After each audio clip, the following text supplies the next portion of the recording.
नमस्कार। आइए आज एक ऐसी दिव्य यात्रा पर चलें जो हमें सीधा कैलाश के पवित्र, शांत और बर्फीले लोक में ले जाएगी। ये सिर्फ एक पर्वत नहीं है, ये भगवान शिव और देवी पार्वती का वो दिव्य निवास है जहाँ की खामोशी में भी ब्रह्मांड के सबसे गहरे राज गूंजते हैं। ये पंक्तियां उस माहौल को, उस दिव्य शांति और रहस्य को पूरी तरह बयां करती हैं जो हमारी आने वाली कथाओं का आधार है। तो चलिए इन्हीं दिव्य गाथाओं में और गहरे उतरते हैं। हमारी पहली कहानी शुरू होती है देवी पार्वती की एक इच्छा से। उन्हें एक ऐसे रक्षक की जरूरत महसूस हुई जो बिना किसी शर्त के सिर्फ और सिर्फ उनके प्रति वफादार हो। एक ऐसा गण जो बस उन्हीं की आज्ञा का पालन करे। और देखिए यहाँ से घटनाएं कितनी तेजी से एक दुखद मोड़ लेती हैं। एक बेटे की अपनी माँ के प्रति जो निष्ठा थी वो उसके पिता के सर्वोच्च अधिकार से जा टकराई और इसका अंजाम बहुत ही भयानक हुआ। जब उस बालक ने शिव को रोका तो उन्होंने इसे अपना अपमान समझ लिया और क्रोध के एक ही पल में अपने ही पुत्र का सिर अपने त्रिशूल से धड़ से अलग कर दिया। ये शब्द देवी पार्वती के उस असहनीय दुख और क्रोध को दिखाते हैं। एक माँ का दिल इस तरह टूट चुका था कि उनका दुख इतना शक्तिशाली हो गया कि उससे पूरे ब्रह्मांड का संतुलन बिगड़ने का खतरा पैदा हो गया। अपने बेटे को वापस पाने के लिए फौरन एक दिव्य खोज शुरू हुई, लेकिन शर्तें बहुत खास और रहस्यमयी थीं। गणों को आदेश मिला कि जो भी पहला जीवित प्राणी उत्तर दिशा की तरफ मुंह करके सो रहा हो उसका सिर ले आओ।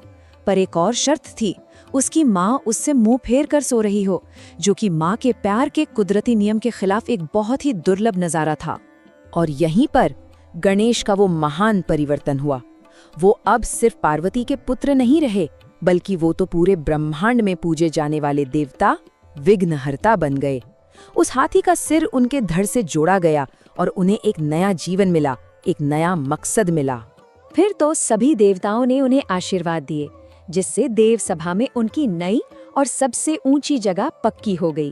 ब्रह्मा जी ने उन्हें ज्ञान दिया, विष्णु जी ने समृद्धि का वरदान दिया और खुद शिव ने उन्हें सभी गणों का स्वामी गणपति घोषित कर दिया। तो चलिए अब अपनी दूसरी कहानी की ओर बढ़ते हैं।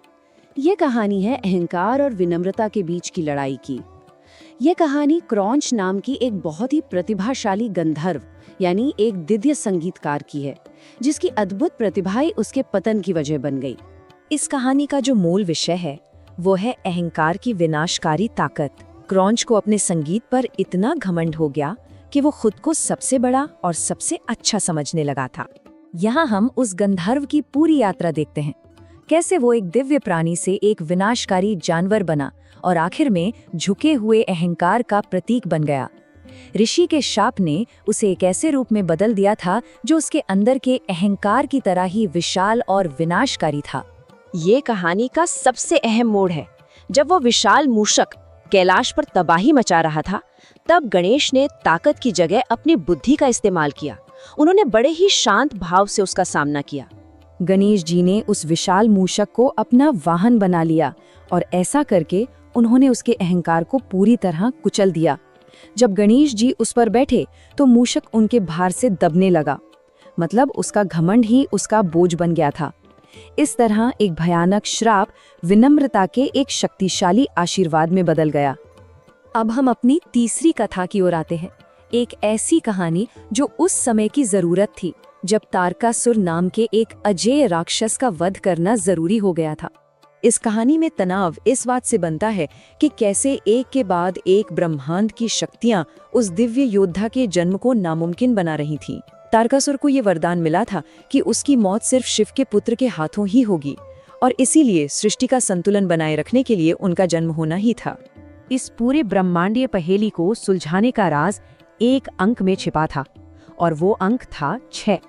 और इसी अंक से कार्तिकेय का जन्म बड़ी ही चमत्कारी परिस्थितियों में हुआ। शिव की उस दिव्य ऊर्जा को अग्निदेव ने गंगा नदी में स्थापित किया, जहां वो 6 चिंगारियों में बट गई।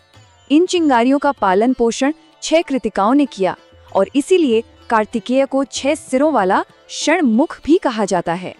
ये कार्तिकेय की जन्म से लेकर योद्धा बनने तक की तेज यात्रा है, जिसका अंत उस विजय में होता है जिसने स्वर्ग को बचा लिया उन्हें देवताओं का सेनापति बनाया गया और इस तरह उन्होंने अपनी नियति को पूरा किया। और आखिर में चलिए इस पर विचार करते हैं कि कैसे ये 3 बिल्कुल अलग अलग कहानियां मिलकर उस दिव्य परिवार को पूरा करती हैं और ब्रह्मांड में फिर से सद्भाव और संतुलन लाती हैं। हर कथा हमें एक बहुत गहरी आध्यात्मिक सीख देती है। ये सिर्फ पौराणिक कहानियां नहीं हैं, बल्कि ये तो जीवन की उन सच्चाइयों को दिखाती हैं जो कभी नहीं बदलती। गणेश से हमें ज्ञान की शक्ति का पता चलता है, मूषक की कथा से अहंकार पर नियंत्रण का, और कार्तिकेय के जन्म से ये पता चलता है कि नियति कितनी प्रबल होती है। तो इस गहरे सवाल के साथ हम अपनी इस यात्रा को समाप्त करते हैं कि परिवार, कर्तव्य और नियति की इन कहानियों में आखिर सृष्टि के कौन से गहरे रहस्य छिपे हुए हैं। ये एक ऐसा सत्य है जिस पर हमेशा विचार किया जा सकता है।